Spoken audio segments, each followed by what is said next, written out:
Today's topic is Sister Peter's example of dedication to your mission.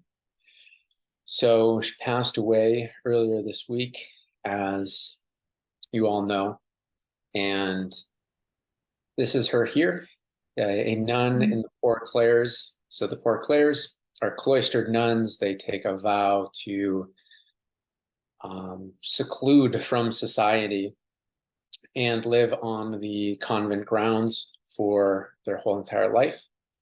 And the convent lives purely on donations. And they have a very rigorous schedule of prayer every day, as well as their own activities for their own self-sufficiency. So they sew their clothes, they do all the maintenance, they have all different things. And I remember asking her, their schedule is that they wake up multiple times in the night for prayer hours.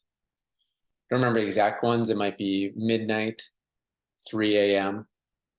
And then I think maybe 5 or 6 a.m. is their regular get up time.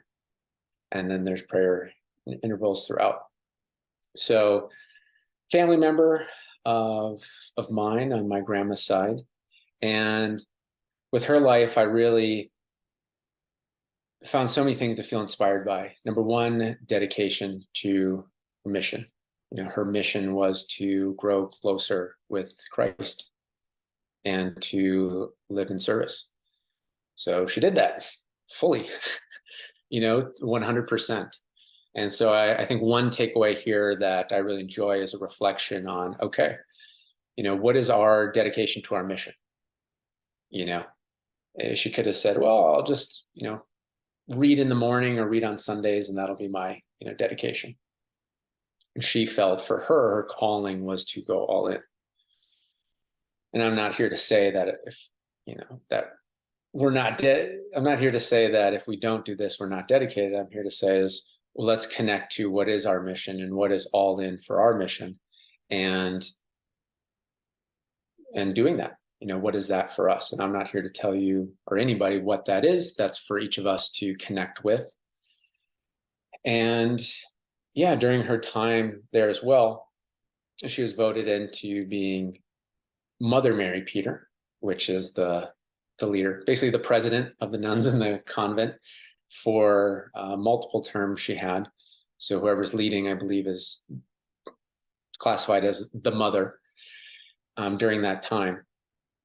And something I've also shared here as well is that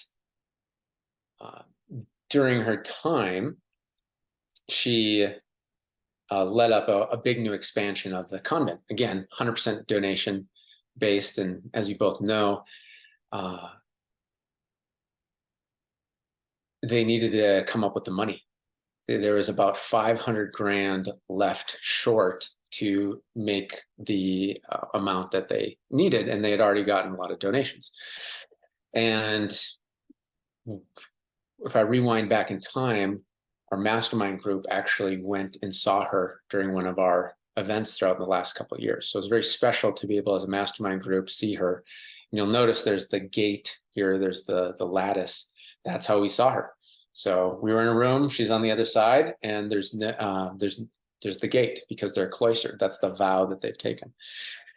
And so when we were asking her, like, how did you get the rest of the money? She said she had faith. And then that was it. And then she started talking about something else. And I'm like, whoa, wait a second here. Tell us about so when did the money come in? And I believe, if my memory is correct, she's like, I came within, I think a few days before, maybe the day before, it was within the same week. And then she started talking about something else.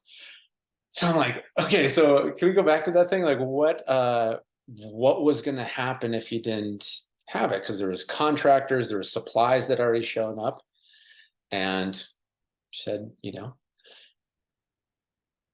I had faith that Jesus would come through for us. And, I was like really practical with this. I'm like, okay, like, how did it show up? And I said, well, somebody, I believe, passed away, and in their will, they had given that amount to the Poor Clare convents as a part of their will. So by the time that it went through all the process, it showed up. Hey, here's your amount that you've been gifted from somebody's estate. So that was one of the things that's very powerful for all of us, of conviction and faith, while also being very practical. You know, she was leading the all the nuts and bolts of all the different pieces. So there's very practical part of her that I really appreciated, and there was also that just power of conviction and faith. And one of the things, to rewind back the clock, as well, is that Grandpa Jack. So this is Grandma Jackie's sister, older sister, and Grandpa Jack's family already knew about the Poor Clare nuns before him and Grandma even got together. And they had known about it because one of Grandpa Jack's family members had asked the Poor Clare nuns to pray for their sons, her sons, when they were at war. It was World War II. And they, long story short, both of those soldiers went through hell and back, and both made it back. So in that family, the Poor Clare nuns praying every day for the son soldiers were revered, the highest level. So yeah, I think it's just very interesting. I just found a lot of inspiration. And one last thing I'll share too, that's just really impacted me, is that even when we saw her as a group, her sight was going, and her ears, or her sound was going as well, hearing. So she had to have a person there, almost like an interpreter, but it was an interpreter for English, just because she wasn't able to hear. And she's in the wheelchair, and must have been in pain and stuff, but just always the best spirit, bright spirit, just always just bright. You see the energy. And in her, around her final year, my grandma would ask her, how are you doing? Like, you must be in pain. She said, oh, no, I'm good. I'm good.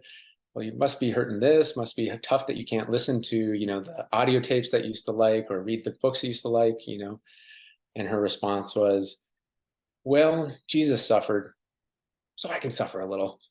And then she'd just talk about something else. And I just found, like, what a perspective, regardless of what a person believes or faith or whatever, what a perspective to be at the end of your life, going through things that, are extremely humbling, and then have a smile and be like, no, this is for a purpose. And that's something I feel like transcends any faith. It's just like, what is our perspective while we're going through what we're going through? And I have found that very inspiring, and I know I will continue, because to me, that sets a pretty high bar of perspective and commitment. So that's what I'd like to share today. And in the flow state experience that we go through, is perhaps together we can connect to, again, deeper levels of what is your specific mission. What does that next level of dedication look like? Number 2. And number 3, what is that perspective, just like the smile she has right there, of how we can bring that energy into everything that we do. Thank you. Absolutely. Yeah, and I'll just add that piece as well to the recording, is, yeah, like you shared, trust, peace, Knowing. Yeah. Mm-hmm. Trust, peace, and knowing. Mm. Yeah, and that's what I'd always feel, and that's what other people have come to as well, as when we went there. It's like a deep sense of peace. And I think on one hand, one way to say that is like, well, if we were disconnected from all the chaos in the world, maybe we'd feel more at peace as well, of stuff that's going on, if we weren't connected to it, because they don't have any internet or anything like that. And I get that. I think there's definitely a level of peace there. And also, I feel like the deeper peace that I sensed was that feeling of, okay, doing exactly what they feel they're meant to do. They're exactly where they feel they're meant to be in relation with their mission. That sense of peace, I feel like each of us can connect to. That's what we'll do today, is connect to that and carry that through our life.